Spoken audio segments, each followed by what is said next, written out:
This video is going to be all about how you can do accounting and bookkeeping for Amazon FBA in 2024.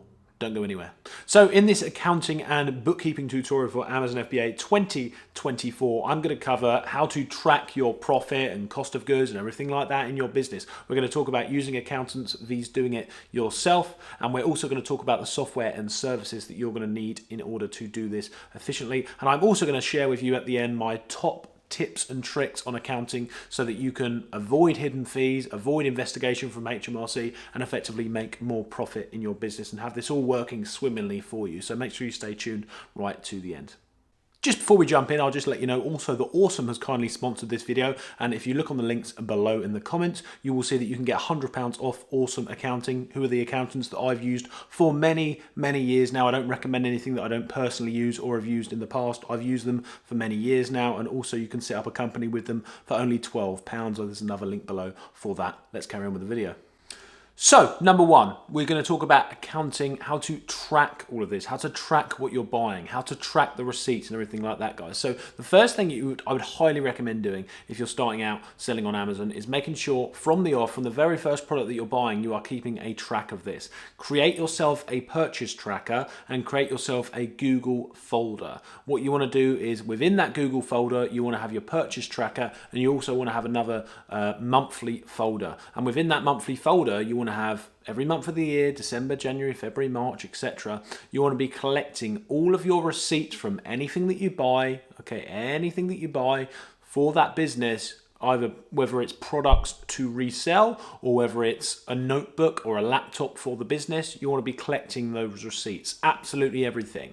That means that you'll have a record of them receipts. And not only that, you need to create a purchase tracker log for every single item that you are buying to resell on Amazon. You want to make sure you've got the title, the ASIN, the SKU, the price, and everything like that, so that you have a record of everything that you've bought, and most importantly, everything that you can claim back for against HMRC at the end of the year to go against your profit.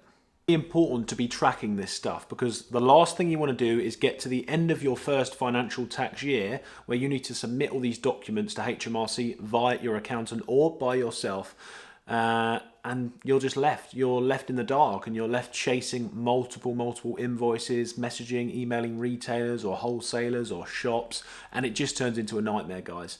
It's a lot of effort, but you want to be tracking everything, chasing everything, and keeping a note of all the receipts that you've got right from the off. And keep that purchase tracker so you've got that internal log yourself as well. It will just help dividends in future. The next thing you want to do is figure out if you're going to be a sole trader or a limited company. Now, it's important to know the pros and cons of this from the start. And if you don't fully understand that, go to my channel, type in Hayden VAT sole trader, something like that, and it will come up. Or just type it in the main YouTube, Mr. Hayden, sole trader vs limited, and it will come up with my video explaining the pros and the cons. Go and watch that afterwards if you want. But all you got to know is the majority of sellers, speak to your accountant that you use specifically for this and gauge their advice. Specifically, most sellers tend to go with a limited company. As I say, if you want to look at the full breakdown of the pros and cons, head to that limited vs sole trader video as well after this video. So now let's talk about doing the accounting yourself or using an accountant. Now, obviously you can do it yourself. You're going to have to do a lot of deep diving into research on how to do this. I personally do not do it myself. I think that my time is much more valuable than that. It's not my expertise, and I give a company a little bit of money, i.e. Awesome, that I've linked in this video, and they do all my accounting for me. They do mini packages, which is about £50 a month. They also do the larger packages depending on your revenue. So obviously you can speak to them about that, or use a different firm depending on your preferences. But obviously I can only recommend who I've personally used. The thing you've got to remember here, if you're going to do it yourself, is that you need to make sure that you don't go over any deadlines. Going over deadlines can cause penalties, and it can also cause inspections. I've actually got a VAT inspection at the moment, and yeah, we're owed about £13,500 so far. So going over deadlines, not doing your accounting properly can flag on their system. If you do want to use an accountant, I know a lot of you will probably be thinking, oh, I'm going to wait until about 8-9 months into the business before I get an accountant to save the accountancy monthly fee, because there is usually a monthly fee with an accountant and a bookkeeper. Now, yes, you can do that, but the issue with this is that by the time you've got to the 8 or 9 months in, it may not be very organised and it may be a big stress as you're coming up to your deadline to file your first tax return. But B, you're actually going to be charged a excess fee, and that fee will be to cover the backlog of the accounting that you haven't done, that your accountant is now having to chase. So I would recommend getting an accountant within the first month, 2 or 3 months. If I was to start again, I definitely would. If you don't get an accountant from the off, you're going to have a lot of stress and a lot of backlog to pay your accountant and to liaise with your accountant to backtrack everything, because that's the issue that I did about 8 or 9 months in. I got an accountant and then I had to pay them to backtrack the book. So you don't actually end up saving much money at all. You end up just stressing out a little bit when it comes to your first tax return, guys. So my recommendation would be to shoot to Awesome or another accountant, depending on who you want to use from your referrals, and sign up to probably a mini package they've got, depending on your revenue, and just get yourself started. They can then start to integrate that into your business so you can understand the systems and have that clear space of mind so that you can just focus on what you need to do, which is building the business, sourcing products, creating products, etc., etc. Right, let's talk about softwares or services you need to use to track your profit. Okay, now look, ideally what you want to have is a profit and loss monthly. You want to have a software that can help you connect all of your bank accounts as well, and you also want to have a software that's connecting your Amazon account to your Xero account and things like that, to your Xero. So what we do is that we have Awesome has their own software, so we do our profit and loss. We can check that, and whatever accountant you use should have their own sort of software, okay, that Awesome has, where you can track your profit and loss on that software that we can log into anytime, send them messages for anything we've got as well. It's sort of an all-in-one thing. They also use Link My Books as well, and Link My Books connects all of our business cards, and that's a software or service that you will need to use if you're doing it yourself, or your accountant should be using. So Link My Books connects all of your cards together and things like that. You then want to use Xero, and Xero's the full in-depth accounting software that you've likely heard of yourself, and that just connects all of this stuff together, all of your accounting stuff together to make your life a lot easier and track your profit and loss. So Awesome, because we use them, and obviously I've recommended this to use for you guys to use. They have all this software included in that package, so they handle it for you. If you're going to do it yourself, then you're likely going to need Xero and Link My Books as well as an absolute minimum, okay, to have a full overview. If you do use another accountant, make sure that they're using them as well, or very similar things. You can get a software called A2X, which some accountants will use as well. Slightly more cost. So it's slightly more of a cost on that, but yeah, it's another great software to use as well. So there's many softwares out there. That's the software that we use. As I say, if you're using an accountant, they should have their own software, do an all-in-one package like Awesome do. If you're going to do it yourself, you're going to need at least Xero and Link My Books. So tips and tricks, that's what we're going to talk about right now in this section. So guys, whatever you do, just don't make the mistake that I did a few years ago, which was getting an e-commerce accountant to work for me that was not an e-commerce specialist, okay? There's a difference between someone that's an accountant and an e-commerce or Amazon specialist in this stuff. There's a lot of hidden reports you've got to file. There's a lot of terminology around Amazon that normal accountants just don't understand.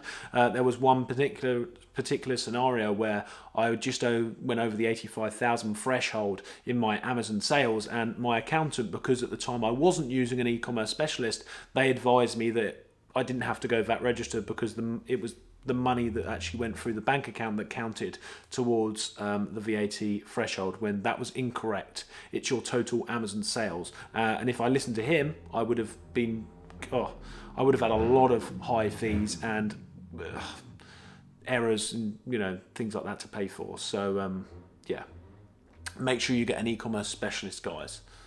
An e-commerce specialist, so that you don't get any hidden fines or fees or get your business completely ruined because someone's given you the wrong advice that doesn't know about this stuff. Another thing is to not get overwhelmed. Now, I know I said that you ideally want to get an accountant from the start, or 2 or 3 months in at least, but guys, don't get overwhelmed by it. In the grand scheme of things, to be completely honest, you're a small fish in a big pond.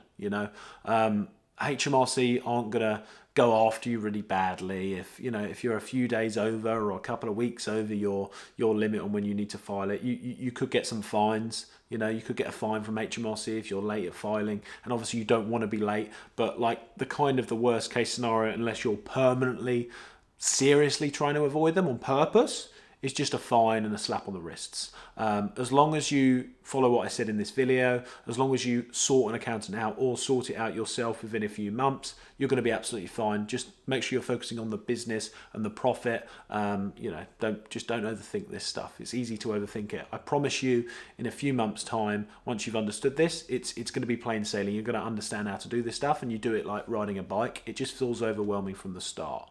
So another accounting tip is that I do actually recommend going down on the limited company route. I mean, you know, with the link below, it costs like 12 quid. It's not even worth thinking about, really. And yes, there's slightly more admin to do, but the pros outweigh the cons in many ways, in my personal humble opinion from many years of doing this. I actually knew someone that decided to go the sole trader route, and then a few months later they needed to go VAT registered, so they went to upgrade their account to VAT, to a limited company, their business, and Amazon actually wouldn't let them switch for quite a few months, and it actually ended up ruining their business in quite a big way. So look, that's not the only pro to it. Obviously, if you're a limited company, it does mean limited liability, and limited companies are one of the best things to come out of the UK ever. People don't seem to understand the benefit of them. If it's a limited company, it truly is limited liability, guys. So, you know, in most cases, it's not going to come back on you if something goes wrong with the business. It separates it from you and your family getting impacted by anything that goes on with your business. I mean, guys, what happens if, you know, this I've never heard of this happening, but if there's a product recall and your product ends up damaging someone's health that you've sold them, if you're the sole trader, that's going to impact you a lot more than what it would in a limited company, because it's not associated with you. You're essentially just an employee of your company. It's a different entity. It's very important to remember that. My final tip here, guys, is to obviously make sure that you're tracking everything, as I've said in this video, and keeping up to date with it. Don't let it slip past you, and do it properly is what I would say. All of this stuff, I know it's a lot of effort, but trust me, you've got to build on solid foundations. If you can start from the bottom and work your way up and really build on concrete foundations, it's going to give you a lot more confidence in your business. You're going to have more of an overview in your business. You're not going to be worried or anxious about your bookkeeping and accounting, because you're going to have it up to date, guys, and you can actually build your business on solid foundations. So do it properly. Set up the limited company, set up a business bank account. You don't want to be like buying a load of, I know when I started, my business account, I didn't have it properly set up, and I had to use my personal account to buy a bit of stock, and then when it came to the end of the year to track all that stuff with my accountant, we couldn't find it because it was on different cards, and it was just a mayhem nightmare. You want to set up your business bank account, connect it all to Link My Books, connect it to Xero, get your accountant set up, and then you have nothing to worry about apart from growing your business, which is the most important thing. Guys, if you've got any questions, let me know in the comments below, and I will see you in the next video. Make sure you subscribe. See you soon.